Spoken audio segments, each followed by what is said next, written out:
말씀은 로마서 12장 1절부터 8절까지 말씀 보겠습니다. 로마서 12장 1절부터 8절까지 말씀. 그러므로 형제들아, 내가 하나님의 모든 자비하심으로 너희를 권하노니 너희 몸을 하나님이 기뻐하시는 거룩한 산 제물로 드리라. 이는 너희가 드릴 영적 예배니라. 너희는 이 세대를 본받지 말고 오직 마음을 새롭게 함으로 변화를 받아 하나님의 선하시고 기뻐하시고 온전하신 뜻이 무엇인지 분별하도록 하라. 내게 주신 은혜로 말미암아 너희 각 사람에게 말하노니 마땅히 생각할 그 이상의 생각을 품지 말고 오직 하나님께서 각 사람에게 나누어 주신 믿음의 분량대로 지혜롭게 생각하라. 우리가 한 몸에 많은 지체를 가졌으나 모든 지체가 같은 기능을 가진 것이 아니니 이와 같이 우리 많은 사람이 그리스도 안에서 한 몸이 되어 서로 지체가 되었느니라. 우리에게 주신 은혜대로 받은 은사가 각각 다르니 혹 예언이면 믿음의 분수대로, 혹 섬기는 일이면 섬기는 일로, 혹 가르치는 자면 가르치는 일로, 혹 위로하는 자면 위로하는 일로, 구제하는 자는 성실함으로, 다스리는 자는 부지런함으로, 긍휼을 베푸는 자는 즐거움으로 할 것이니라. 아멘. 이 말씀은 살아계신 하나님의 말씀입니다. 다시 한국교회가 온라인 예배로 전환하게 되었습니다. 정부 발표가 있기 전 한국교회연합에서는 이미 수도권과 서울, 경기 지역 온라인 예배로 전환하기로 지침을 내린 후에 정부 발표가 있었겠지만 많은 혼란이 교회 안에 이루어지고 있습니다. 우리 교회는 다행히 우리 방송부의 헌신과 노력으로 온라인 환경이 잘 갖추어져 있고 또 지금까지 계속해서 온라인 예배와 현장 예배를 병행해서 드려왔기 때문에 큰 문제나 어려움이 없겠지만 다른 시골에 연로하신 어르신들만 계신 교회랄지 연세 많으신 목사님들이 목회하는 교회 같은 경우 또 상가에서 또 작은 개척교회를 하는 교회들에서는 많은 어려움을 겪고 있습니다. 사랑하는 성도 여러분, 이 코로나 사태가 터지지 않았다라고 한다면 온라인 예배를 드리는 것에 분명히 문제가 있다고, 심지어는 이당성 시비까지 있을 수 있었겠지만 우리에게 닥쳐온 코로나19라고 하는 엄청난 상황은 그 모든 것들을 다시 한번 생각하게 했습니다. 코로나 사태가 터지기 전에 우리가 이런 상황을 상상이나 했겠습니까? 함께 모이지 못하고 함께 찬양하지 못하고 함께 식사하지 못하는 예배 공동체를, 나가서 전도하지 못하고 여름 성경학교도 하지 못하고 수련회도 하지 못하는 이런 상황을 상상이나 했겠습니까? 또한 우리가 이 코로나 사태를 통해서 비록 온라인 예배를 드리지만 우리가 하나님 앞에 온전한 예배, 영적인 예배가 무엇인지 다시 한번 살피는 귀한 계기가 주어졌음은 분명한 사실입니다. 1절 말씀에 그러므로 형제들아, 내가 하나님의 모든 자비하심으로 너희를 권하노니 너희 몸을 하나님이 기뻐하시는 거룩한 산 제물로 드리라. 이는 너희가 드릴 영적 예배니라. 사랑하는 성도 여러분, 우리가 주일에 교회에 올라오며 수요 기도에 올라오며 주의 성전에 올라와 예배 드리지만 내가 드리는 예배가 진정으로 하나님이 받으시는 영적인 예배인지, 내가 교회에 올라오는 발걸음이 내가 찬송하고 내가 봉사하며 하나님 앞에 와서 이렇게 예배당에 앉아있는 이 예배의 모습이 정말 영적인 예배인지 돌아볼 기회가 우리에게는 없었지만 온라인 예배를 통해서 우리는 다시 한번 영적인 예배, 하나님이 기뻐하시는 예배가 무엇인지 깊이 생각하는 계기가 우리에게 온 줄로 믿습니다. 사랑하는 성도 여러분, 그러므로 형제들아, 내가 하나님의 모든 자비하심으로 너희를 권하노니 너희 몸을 하나님이 기뻐하시는 거룩한 산 제물로 드리라. 사랑하는 성도 여러분, 하나님 앞에 온전한 예배는 우리 전부를 산 제물로 예배 드리는 것입니다. 우리 전부가 하나님 앞에 드려진다고 하는 것은 주일에 올라와 주일 1시간 하나님 앞에 찬송하고 기도하고 말씀 듣고 예배하는 그 1시간뿐만 아니라 찬양 예배 찬양을 드리는 그 1시간, 수요 기도나 금요철야회 새벽 기도에 올라와서 드리는 그 1시간뿐만 아니라 우리의 삶 전체가 하나님께 드릴 영적인 예배, 즉 삶이 하나님 앞에 드려지지 아니하고는 하나님 앞에 온전한 예배가 될 수 없다는 것을 우리에게 분명히 말씀해 주고 있습니다. 일주일의 삶 가운데서 1시간 주의 성전에 올라와서 하나님을 찬송하고 기도하고 회개하고 눈물 흘리고 두 손 들고 찬양하는 것이 예배가 아니라 주님 앞에 올라와서 돌아가는 그 순간부터 다시 한번 주의 성전에 올라와 하나님 앞에 예배드리기까지의 그 모든 삶, 우리가 직장에 가서 우리의 삶이 어떤 제물로 하나님 앞에 보여지는지, 내가 아이들 앞에서는 어떤 모습으로 살아왔는지, 내가 밥을 할 때는, 내가 걸어갈 때는 내 삶이 하나님 보시기에 정말 흠없는 산 제물인지 돌아보아야 할 줄로 믿습니다. 사랑하는 성도 여러분, 우리 교회는 끊임없이 사회 선교와 교회 안에서의 그리스도인뿐만 아니라 학교에서의 선교사로 학교 직장에서 목회자처럼 살아야 한다고 늘 강조해 왔습니다. 우리의 삶이 우리의 삶이 교회 안의 삶이라고 국한 지어 버린다고 한다면 분명히 문제가 생길 수밖에 없습니다. 사랑하는 성도 여러분, 서울의 모 교회로 인해서 지금 한국교회 전체가 큰 어려움을 겪고 있습니다. 물론 정상적인 교회는 아니고 정상적인 목회자도 분명 아니겠지만 그들이 어디서 왔겠습니까? 천주교에서 탄생했겠습니까? 원불교에서 탄생했겠습니까? 절에서 그들이 탄생했겠습니까? 오직 자정의 능력을 상실하고 하나님의 말씀이 제대로 선포되지 아니하고 하나님 앞에 온전히 산제물이 되지 못한 이 땅의 영적인 지도자일 뿐만 아니라 우리 그리스도인들, 우리가 다시 한번 우리의 삶을 돌아보며 이 기회를 통해서 하나님이 받으실 영적인 예배가 무엇인지 돌아볼 수 있기를 간절히 축복합니다.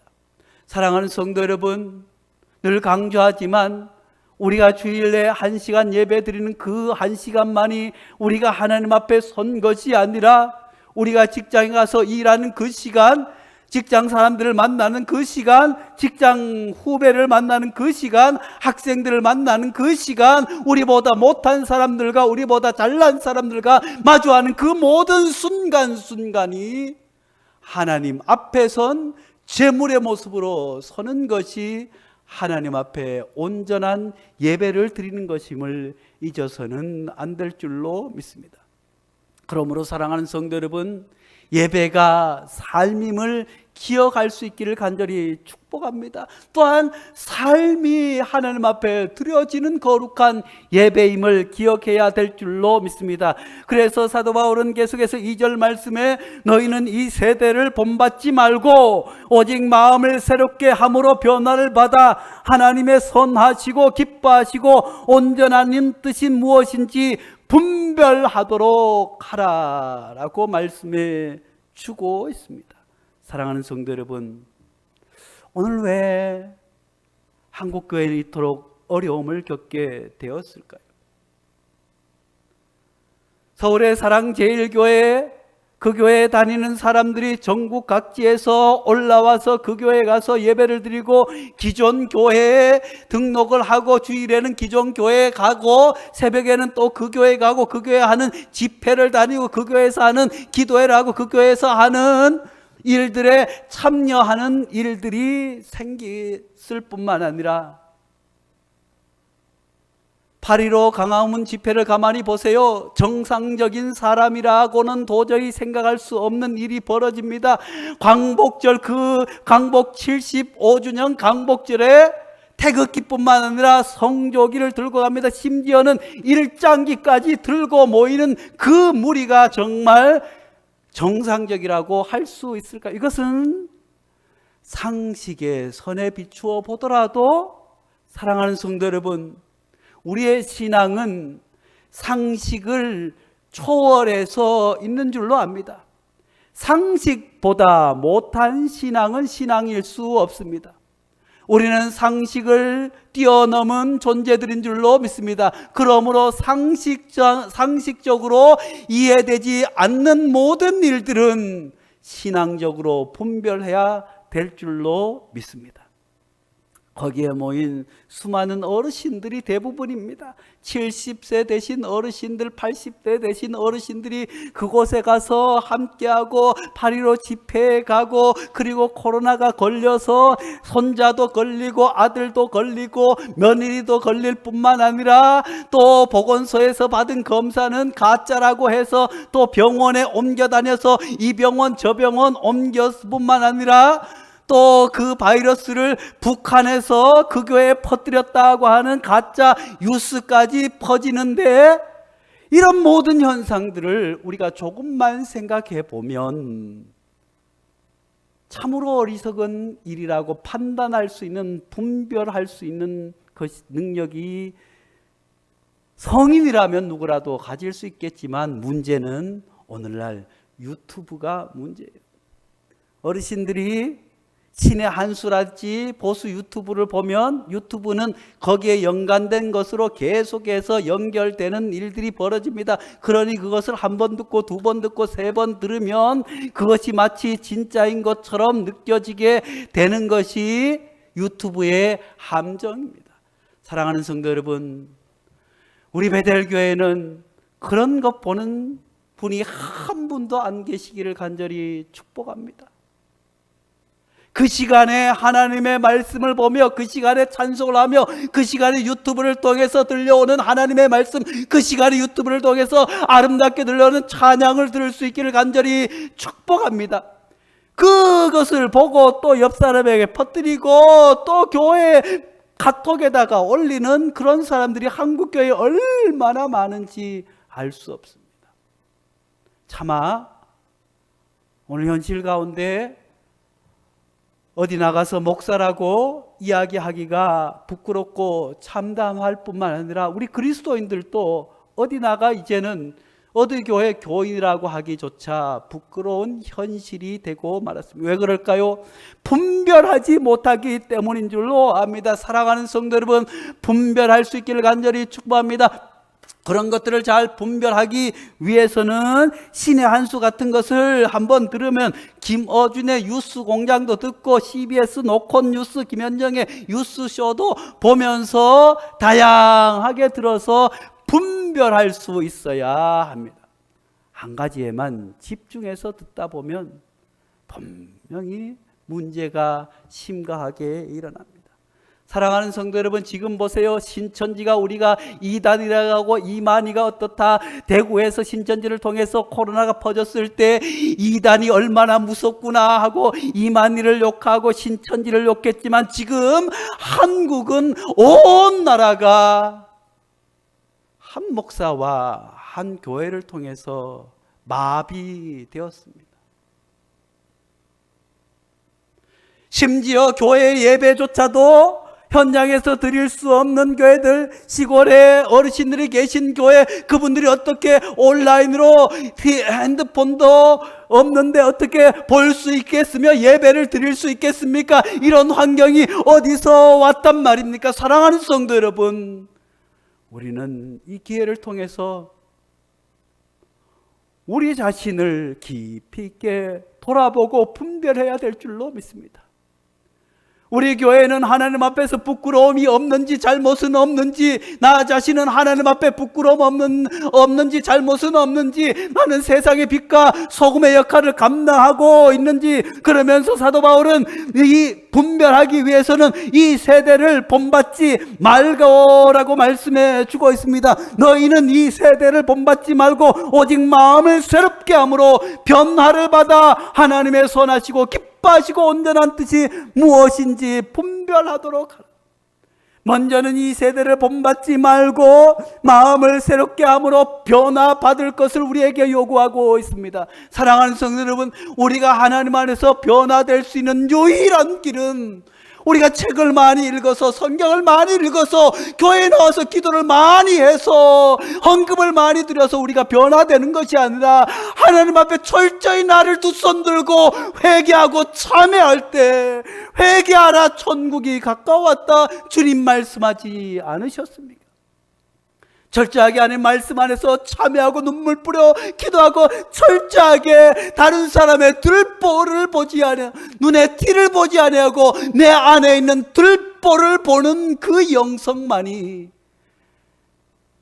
우리가 주님 안에서 새롭게 변화되는 유일한 길임을 기억하면서 날마다 하나님의 말씀 안에서 날마다 세상의 일들 가운데서 그것을 거울 삼아서 내 들보를 돌아볼 수, 그래서 하나님 앞에 참회할 수 있는 성도들 될 수 있기를 간절히 축복합니다.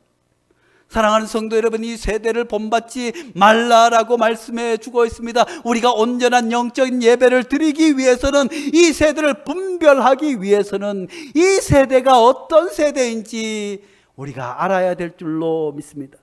디모데후서 3장 1절에서 5절까지 말씀에 너는 이것을 알라, 말세 고통하는 때가 이르러. 사랑하는 성도 여러분, 말세 고통하는 때, 지금 이 때가 아니겠습니까? 세상을 본받지 말라. 사도 바울이 말하면서 사람들이, 이 세상은 어떤 세상입니까? 자기를 사랑하며 다른 사람을 돌아보지 않습니다. 다른 가정의 아이들, 다른 교회의 사정과 다른 사람들은 살피지 아니하고 오직 나만 생각합니다. 요즘 보세요. 학생들, 청소년들과 어린이들, 그나마 우리가 클 때는 힘들고 어려운 아이가 있으면 가방을 들어줍니다. 다리가 저는 친구가 있으면 그 친구와 함께 어울려서 같이 놀아줍니다. 함께 하기를 원했지만 요즘은 자기만 합니다. 부모가 뭐래도 내 하고 싶은 걸 합니다.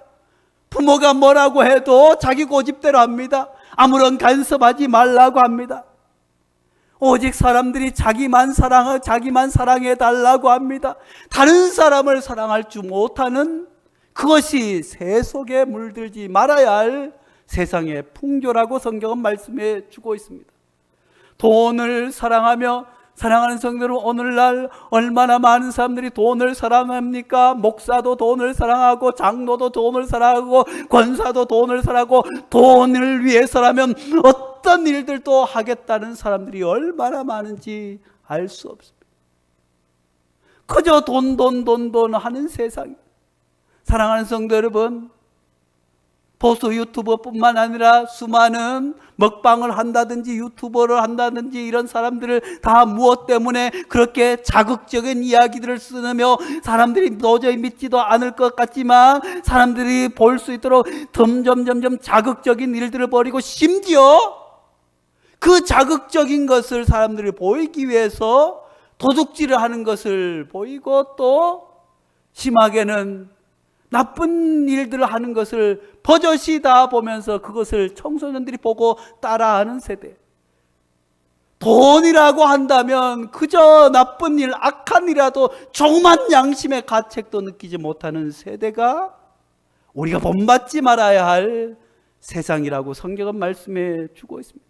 사랑하는 성도 여러분, 나는 돈 앞에 얼마나 정직할 수 있는지요? 자랑하며 교만하며 비방하며 다른 사람의 이야기와 다른 사람을 높여줄 줄 모릅니다. 다른 사람을 인정해 줄 줄 모릅니다. 오직 자기 자랑에 빠져 있습니다. 오늘날 정치인들도 마찬가지 아니겠습니까? 다른 당을 높여주거나 여가 됐든 야당이 됐든 서로 자기 일만 자랑하며 교만하여 다른 사람들을 비방하는 세대, 이것이 우리가 본받지 말아야 할 이 세대라고 성경은 우리에게 말씀해 주고 있습니다. 부모를 거역하며, 사랑하는 성도 여러분, 이 말씀 앞에 우리 그리스도인들은 깊이 있게 자기 자신을 돌아보아야 할 줄로 믿습니다. 과거 효자라고 하면 그런 과거의 효자, 효녀가 우리 교회 안에 과연 얼마나 있겠는지요. 사랑하는 성도는 부족한 정도 여전히 하나님 앞에, 이 말씀 앞에 부끄러울 수밖에 없습니다. 예전에 우리 믿음의 선배들은 연로하신 어르신들에게, 부모님에게 아침에 문안을 드리고 저녁에 문안을 드리고 이렇게 정성으로 섬겼지만, 오늘 부족한 종을 비롯해서 부모의 말씀을 얼마나 거역하는 일이 많습니까? 부모님 가슴에 못 박는 일이 얼마나 많습니까? 이것이 우리가 본받지 말아야 할 세속임을 성경은 말씀해 주고 있습니다. 감사하지 아니하며, 사람에게, 하나님께도 감사하지 못하는 인생들이 어찌 부모님에게 감사하고 선생님에게 감사하고 또 사람들에게 감사할 수 있겠습니까? 감사하지 못하는 세대라고 하는 것은, 학교의 선생님들이라고 한다면 누군가를 가르치는 입장에 있다고 하는 사람에는 누구라도 오늘날 느끼는 그런 공통적인 감정이 아닐까 생각합니다. 선생님에게도 감사할 줄 모릅니다. 선배에게도 감사할 줄 모릅니다. 동료에게도 감사할지 모릅니다. 심지어 하나님의 은혜 앞에서도 감사할지 모르는 이 세대가 우리가 본받지 말아야 할 세대라고 말씀해 주고 있습니다. 거룩하지 아니하며, 사랑하는 성도 여러분, 우리가 분명히 알아야 할 것은 차별과 혐오가 구별과 거룩과 거리가 멀다는 것을 분명히 인식해야 될 줄로 믿습니다. 우리는 자칫 다른 사람을 차별하고 업신여기고 그러면 그것이 마치 거룩한 양이라고 착각하지만, 주님께서 오셔서 우리 앞에 서신다면 우리가 하는 행동이 과연 차별인지 구별인지 깊이 있게 생각해야 될 줄로 믿습니다.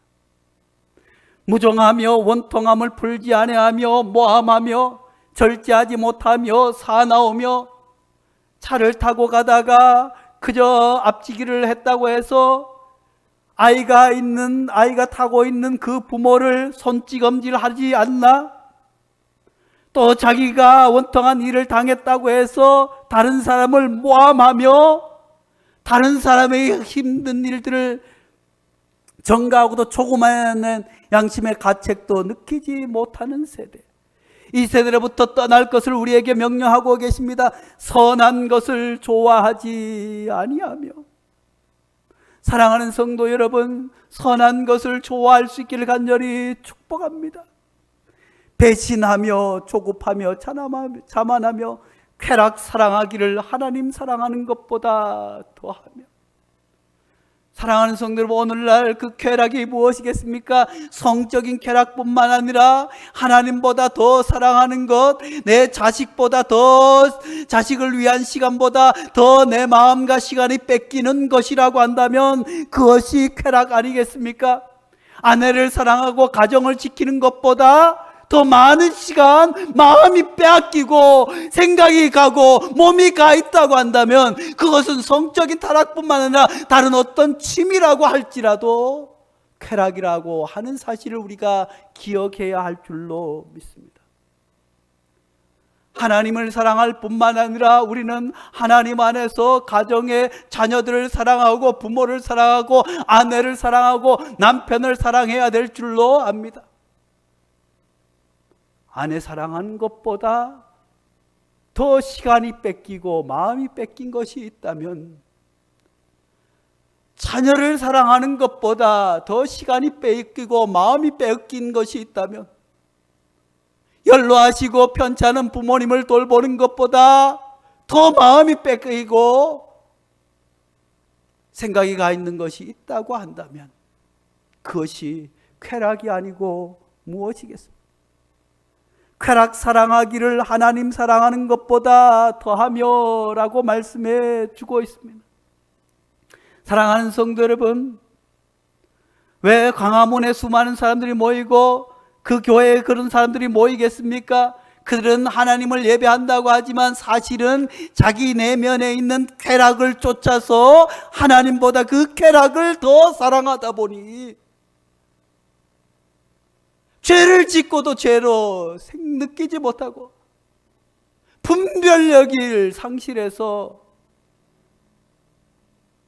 사랑하는 성도 여러분, 쾌락 사랑하기를 하나님 사랑한 것보다 더한 것에서 떠날 수 있기를 간절히 축복합니다.